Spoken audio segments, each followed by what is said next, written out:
than breast cancer. I am more than gastric cancer. I am more than Hodgkin's lymphoma stage 3. I am more than Lynch syndrome. I am more than metastatic male breast cancer. I'm more than PMDD. I am more than diabetes. I am more than lupus. I am more than FAP. Welcome to More Than a Diagnosis. I'm Den. And I'm Jes. This podcast is about so much more than cancer, chronic illness, or the labels we've been given. It's about reclaiming our lives, finding community, and thriving in ways we never thought possible. Whether you're a patient, a caregiver, or just someone curious about what it means to live beyond a diagnosis, we're so glad you're here. You know, sometimes our bodies don't look or feel the way we expect. And it can make you think about who you are in ways you never expected.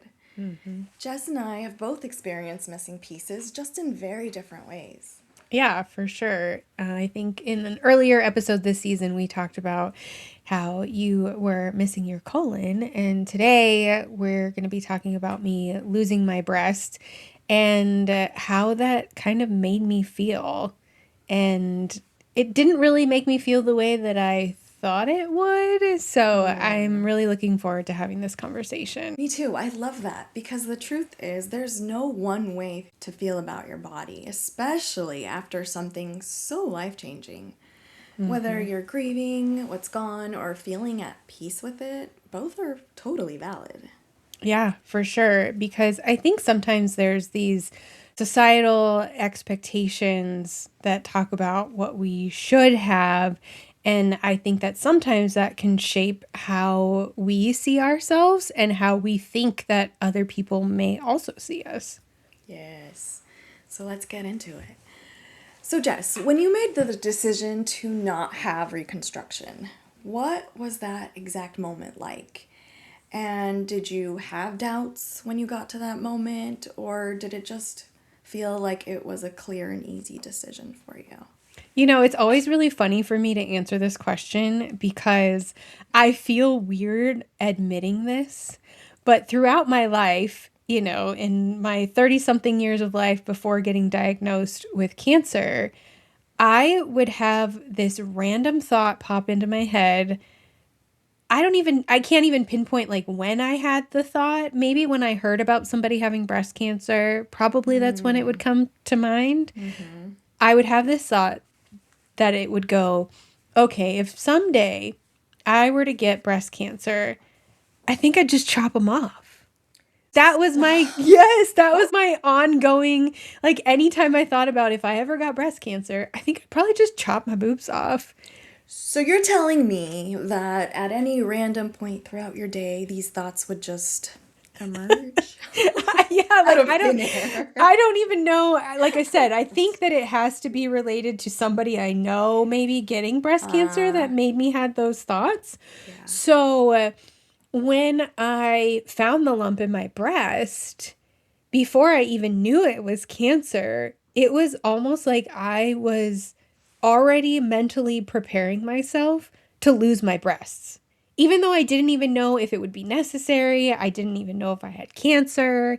It was kind of like I just started thinking about, okay, what is it going to feel like? What is it going to look like? If you're going to do this, like we're going to do this, you better be ready.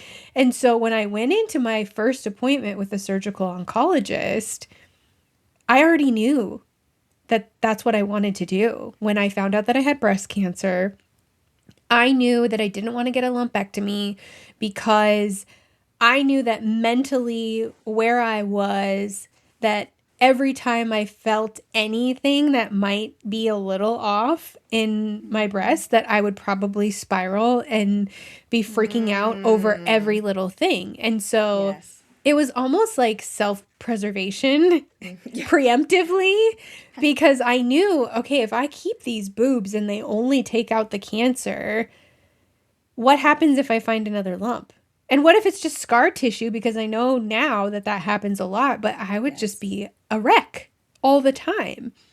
And, you know, I knew that I also didn't want to get reconstruction. You know, in season 1, we had a friend of ours on that we interviewed together, and we talked about how she went through breast implant illness. And she's not the only person that I've known to get breast implant illness. I have a friend who had to have her implants removed. She didn't have breast cancer. She had just gotten reconstruction on her boobs, and she ended up getting really sick. And it turned out that she had breast implant illness, and she had to have her implants removed. And if you've listened to this podcast for any length of time, you know that I am the type of person that body is very sensitive. She's a delicate little flower. Yes, to everything. And so knowing that and knowing how my body reacts to things that aren't necessarily part of my body already, I just did not want to go down that road with trying to get implants. It just didn't feel right for me. Yeah. And you mentioned the surgical oncologist. So that triggered a thought. How did your surgical oncologist react, medical staff? Yeah. And I'm going to push it a little further and include friends and family. Yeah. You know, I'm sure everyone had a different reaction to it. Oh, yeah, for sure. I mean, you know, if you think about being a female presenting person in the world, it is kind of societally expected that you'll have boobs, right? And so the idea that I am saying, I want you to remove these things that in a lot of people's eyes, quote unquote, make me a woman, you know?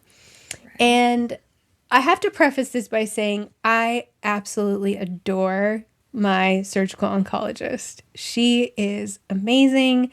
I love her. I trust her with my life. Obviously, I've been under the knife with her twice now. And so, you know, I think she's great. And I recognize that the response that she had was because of an experience that she had with the previous patient. So when I told my surgical oncologist that I wanted to have a bilateral mastectomy and I wanted to do aesthetic flat closure, so I wanted her to make me as flat as possible, she was a little hesitant. And I couldn't really figure out, why does she keep kind of avoiding this topic? Every time I would bring it up, every time we would talk about it, I would make sure that I would say, well, you know, I want to go flat. And she would be like, well, I can refer you to the plastic surgeon. You can do a consult. And I'm like, no, I don't think that's necessary. I know that I want to go flat. And another point would come around and she'd be like, well, you know, you could just discuss your options. And I'm like, well, I don't think that will be necessary. But, you know, I know I want to go flat. This went on a couple of appointments. And it wasn't until my partner came with me to an appointment and we talked about me wanting to go flat, and she saw that he was very much on board. We had a discussion about it with her, and she proceeded to tell us the story about a patient of hers who only spoke Spanish. Now, mind you, my surgical oncologist, if you saw her, you would never in a million years know that she spoke Spanish. She does not look like she speaks Spanish. She does not sound like she speaks Spanish. But because of her work experience, she's fluent in Spanish. Of course. And she had a couple in her office, and they were Spanish speaking. And at that time, they didn't know that she spoke Spanish yet. And she needed to have a mastectomy. And I guess the husband told the wife in Spanish, if you're going to lose your breasts, then what good are you going to be to me? Wow. Yeah. Right? Yeah. They didn't know that she understood. Yeah. Right? Yep. But she did. And so that shaped the way that she approached these conversations with women that she knew had husbands or partners that may feel some type of way about it.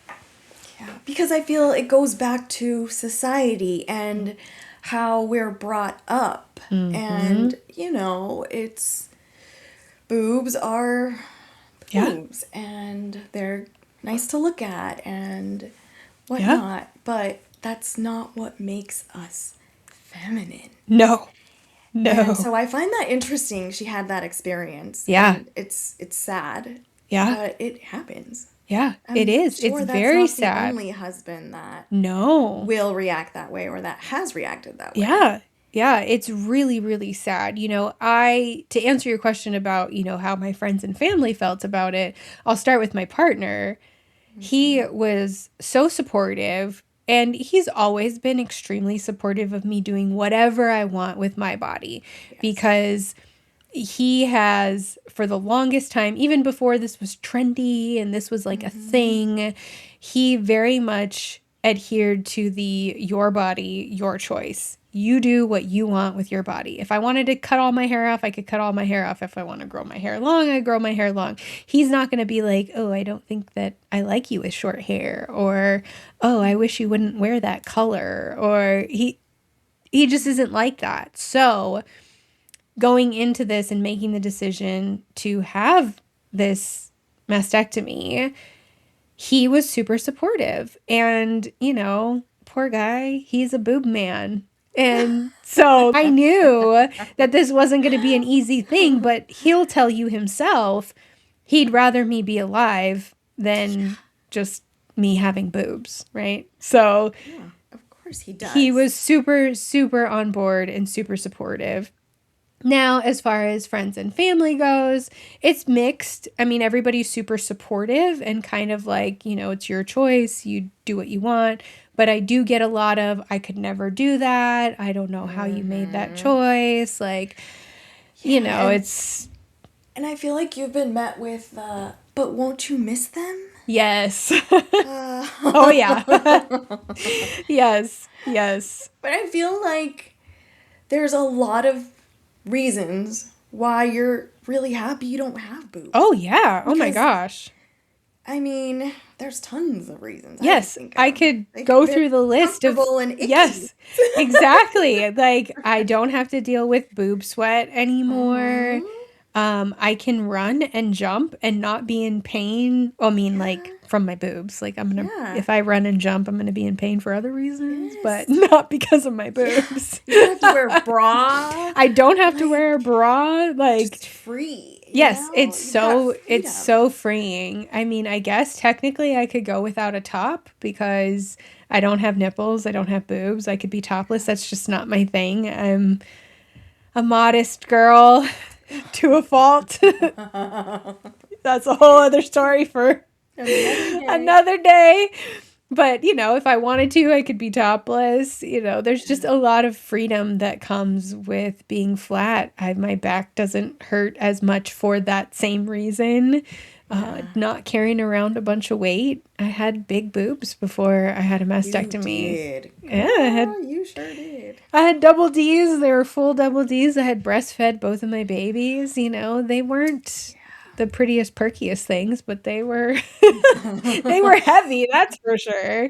So getting rid of them really was not, I have no regrets. It was kind of an easier decision for me.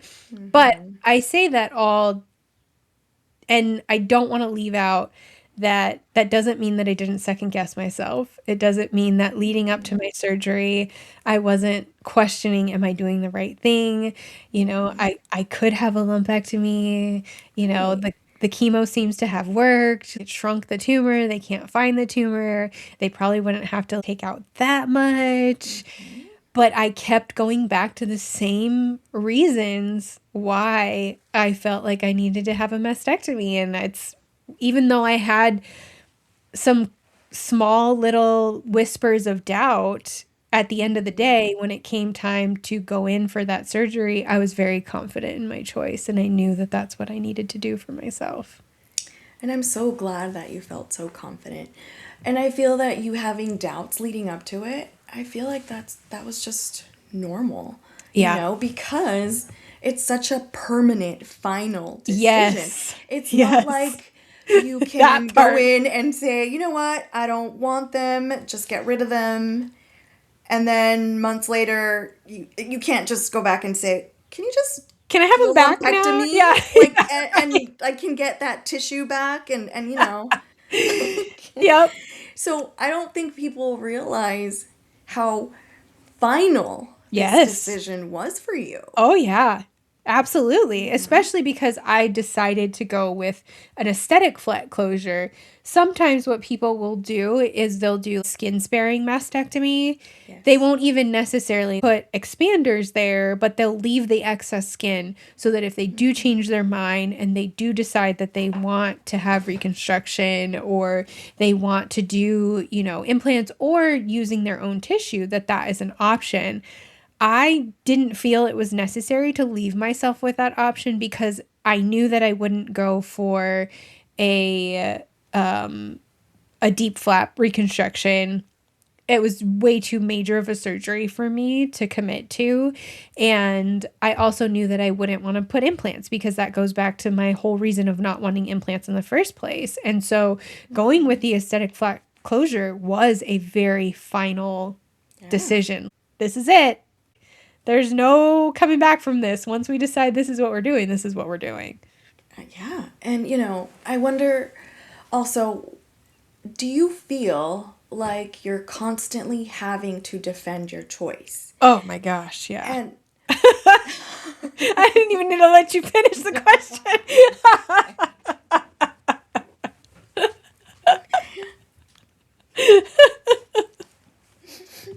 Sorry, right, go ahead. Nope, let's spit it out. Let's get right into it. Go. I find that being so immersed in the cancer community and so connected to the breast cancer community because I talk a lot about breast cancer on social media. I have a lot of folks who have been faced with breast cancer in my comments. And without fail, every time that I talk about going flat, having aesthetic flat closure, choosing to not have reconstruction, I have people in my comments telling me, I could never do that. My stomach is too fat. I don't know how you could do that. I could never. And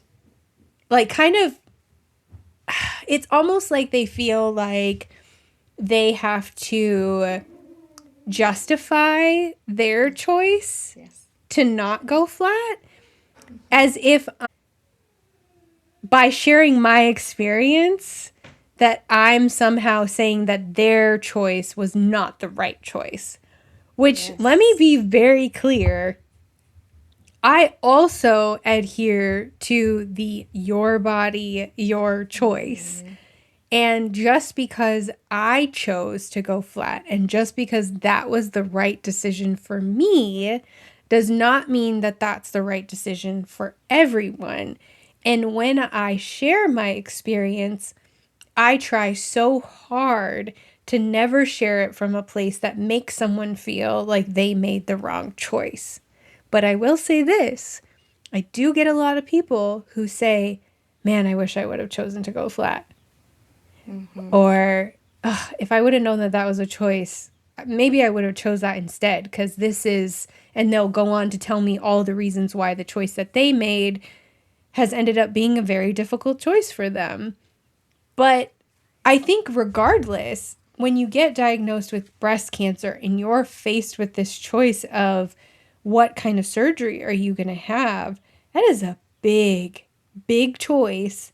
Mm-hmm. That sometimes we're not given the space to have the time to make that choice, and we're not always given all of our options either. Oh, don't get me started on informed consent. Started on that. Yes, while I do feel that, your body, your choice, I'm 100% on board with that.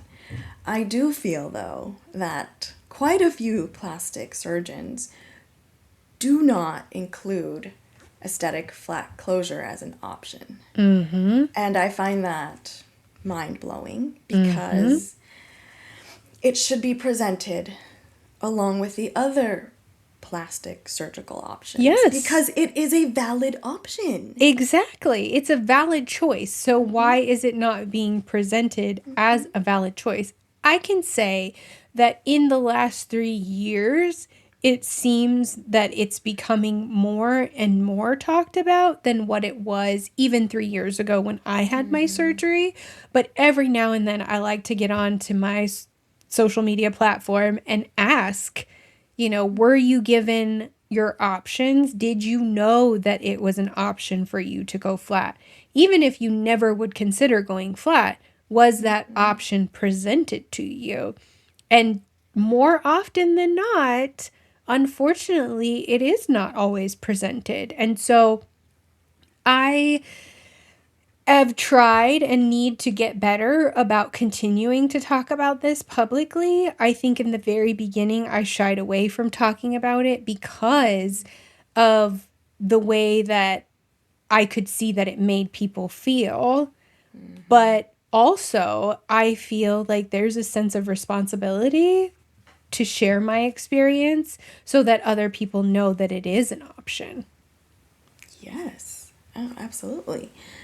I feel that the same way that your surgical oncologist kept, trying to make sure that you really wanted to go flat, I find it just interesting that not once, twice do sometimes doctors bring up the flat closure as an option. And it's not until, what's done is done. Thankfully, if you do want to go flat, you can later, but by then you've gone through you've gone through much so trauma many, or, maybe several reconstruction surgeries, and it to that back point, to that point, I just want to mention, I think that's also another thing that gets left out of the conversation is that if you do choose reconstruction, the likelihood of your surgery being one and done is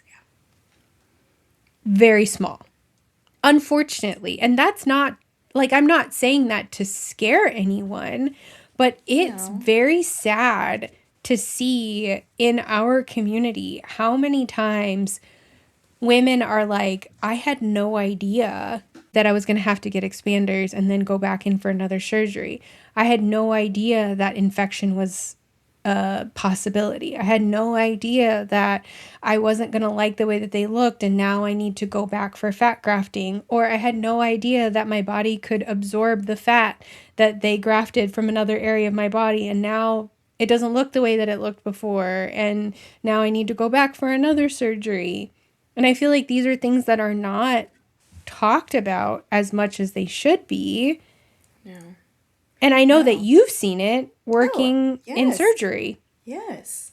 I mean, for starters, when I have a patient sign the informed consent prior to surgery, because they cannot have that surgical procedure done until they sign that consent.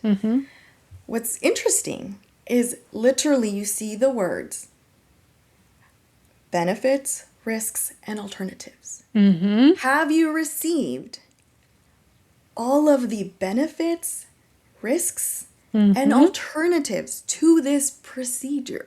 And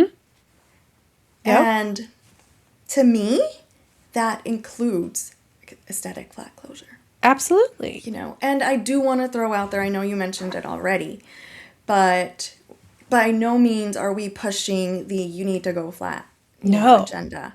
Absolutely I think not. this is a decision that's very personal, and I think we know our bodies best. We know what our bodies can handle, and sometimes, no, all the time, our bodies are so different that what's good for you may not work out for me. Exactly. And it's very personal, very individual. Exactly. And I think the same way that we respect women's choices when they have reconstruction surgery, I wish that we wouldn't see comments on videos saying that's wrong, that's mutilation, that's and to me it's no, yes, you're amputating them, but it's not because you want to.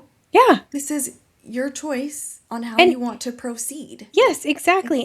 And the thing too is that even if I wanted to, that's also a valid choice. Yes. Right? Like you said, I've seen those comments before.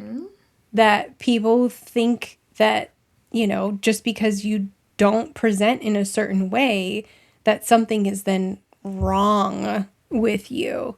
And I think that that's not fair because it's such a narrow view on what we present ourselves as for how people see us on the outside. Yeah. And, you know, going back to talk about femininity, you've said before you never really saw yourself that way. Yeah. Can you talk a little bit more about that? Yeah, you know, I think that it has been a journey. I want to say almost a 20-year journey of kind of figuring out who I am and where my value lies, and that it's not in how I look.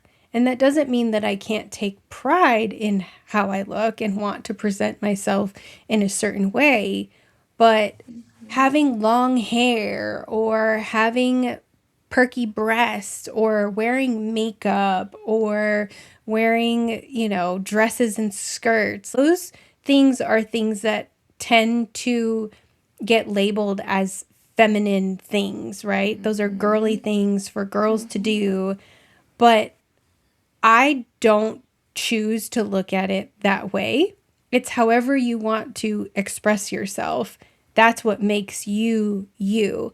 And whatever makes you, you, in this case, makes you a woman, whatever that looks like for you.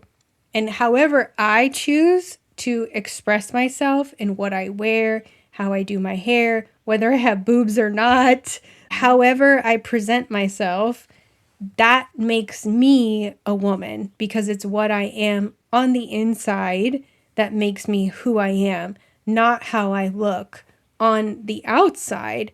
And I think that not only is that what makes us unique, it's what makes us beautiful as well. And how we present ourselves is also a reflection, I think, on how we feel about ourselves and how we love ourselves. You know, we recently did an episode on self-love, and I think about how I show up in the world, and for the most part, I am completely flat-chested. I'll wear tight-fitting shirts that show that I have no boobs, and wear whatever it is that I feel like wearing, because I am trying to embrace this body and love this body and show up in this body in the ways that I want to.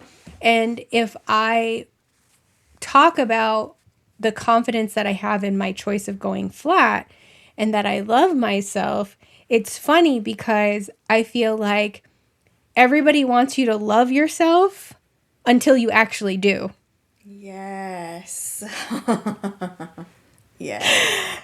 And then if you love yourself too much, then people are going to be like, oh, she's, why is she like that? Like,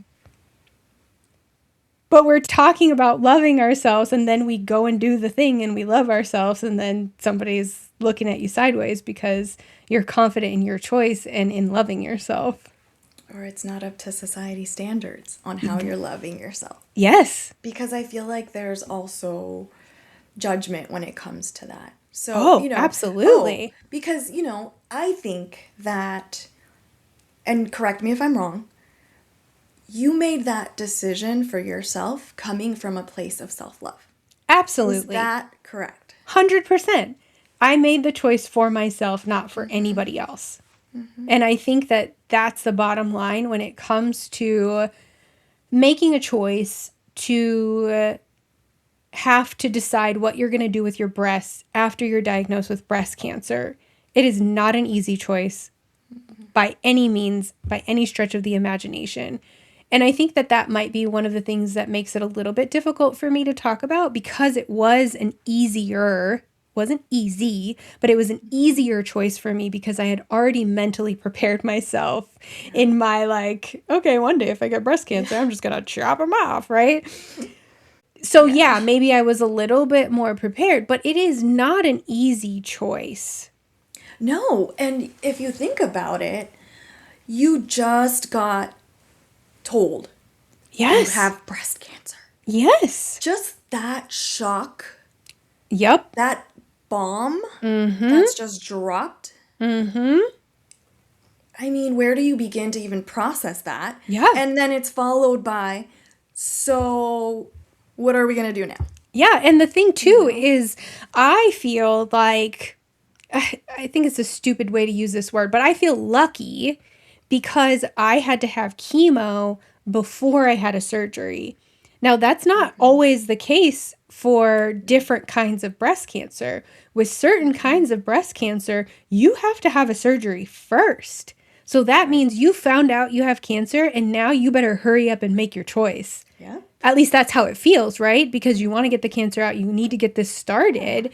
And that feels really unfair. And so I know that I consider myself lucky in a way because I had, what was it, 6, 7, 9 months? I don't know. From January, February when I got diagnosed to when I had my surgery in September, but I found the lump in November. So I had almost a year to think about what I was doing, the choice I was making. I had a year to like visualize myself being flat, think about how it would feel, because I have never posted this video, but I have this old video of myself before my surgery. And I was just talking about how all the time I would think about, what is my body going to look like without boobs? How am I going to be able to wear the clothes that I have? What is this going to feel like? How are my scars going to look? I just spent so much time visualizing what I thought my body might look like or what it might feel like to not have boobs. And so I feel like that helped me going into this surgery and knowing that I had had all that time to kind of prepare. And so I think that if you're faced with this choice of what am I going to do? I got breast cancer. Now here are my options for surgery. I can have a lumpectomy. I can have a unilateral mastectomy. I could have only one of my breasts removed. I can have reconstruction, whether that is with implants or whether it's with my own fat and tissue, or I can go flat. I think that you just have to sit with, what do you want for your body? Not how is this going to make somebody else feel? What is my partner going to think? What is my friends going to think? What are my neighbors going to think? No.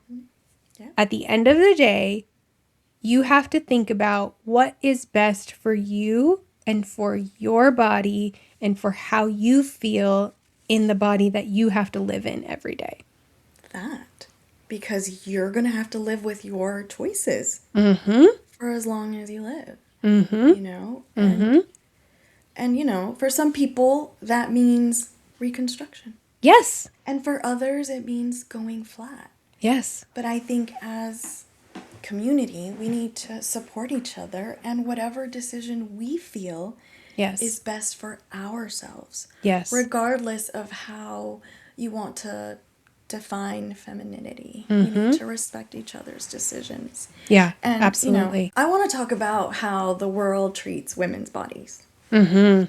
Especially after cancer. There's so much messaging about rebuilding, getting back to normal, looking whole again. Yep. How did that feel while you were healing? You know, it's been an interesting experience to go from living in a body with big, nice boobs and cleavage and curves, right? To being in a body that is very, very flat. And I got really, really sick after my surgery, with the immunotherapy that I was on, I got really sick and I lost a bunch of weight. And not a healthy way, and it was not a healthy weight loss. I was at a weight that I hadn't been at in over 20 years, like since I was a teenager. It was not healthy whatsoever. Yeah. So I was like super stick, no curves whatsoever, flat as a board from every side. And it was very interesting to step out into the world in that body versus the body that I had before I got sick. And not being looked at in the same way. And it was kind of nice to not be objectified, you know? Yeah. Because women's bodies are so often objectified and are treated in certain ways because of the ways that they look. And so operating in this body now I've gained back a bunch of the weight that I had lost, and I'm back to my more normal weight, and some of my curves are back, but I don't have breasts anymore. And so I'm still operating from a place that my body looks very different. And, you know, I think that it's easy to think that when you have something different about you, and that when you're missing pieces, that people are looking at you funny, are staring at you, are wondering what's wrong with you, why do you have no boobs, or whatever. But what I've learned is that most people are only worried about what people are thinking about them. And like, they're only thinking about themselves. More often than not, they're not thinking about you and what you look like. They're thinking about themselves, and they're in their own little worlds. Yes. And so I think it's just, you know, trying to shift my focus and not be so consumed with, oh my gosh, are they looking at me? Like, did that person just look at my chest? Oh my gosh, do they think I'm weird and mutilated because I don't have any boobs, or because I've got this little thing sticking out over here, or whatever it is, you know? And I think it's just, I try to keep reminding myself that people are more thinking about themselves than they are really thinking about me. Yeah. Oh, I agree. And also, I think it has a lot to do with how much, I'm going to say it again, you love yourself. Yeah. How confident and comfortable you are in your own skin. Yeah. All of these internal parts of you. Yeah. I think that's what really does play a role. It does. You know, and how you were just so firm in making your decision, and you just knew that was right for you. Yeah, you know, it's, people ask me often, how did you make this choice? How did you come to this decision? Was it hard? What can I do? I'm thinking about doing this. And honestly, as woo-woo as it sounds, you really do have to search within yourself for what is best for you. And it's a constant practice. This is not something that I've arrived at. I don't just wake up every morning loving my body and loving what I see in the mirror. There are plenty of times where I've gotten out of the shower and I'm looking at my body in the mirror and I'm like, oh, that's weird. Like, it looks like somebody just literally scooped the boob off of my body and it's like left this empty space here. But then I have to stop myself and I have to be like, no, but you're here and you're healthy. And, you know, I mean, healthy is relative, but you know what I mean?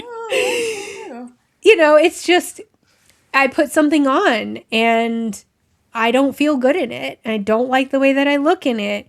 Okay, then I go change my clothes until I find something that I do feel good in. And sometimes that means it's the first thing I pick out to wear and it looks amazing and I love it. And sometimes it's the 10th thing that I've tried on and I'm like, okay, fine, this will have to do because I need to be ready to go. And it is what it is.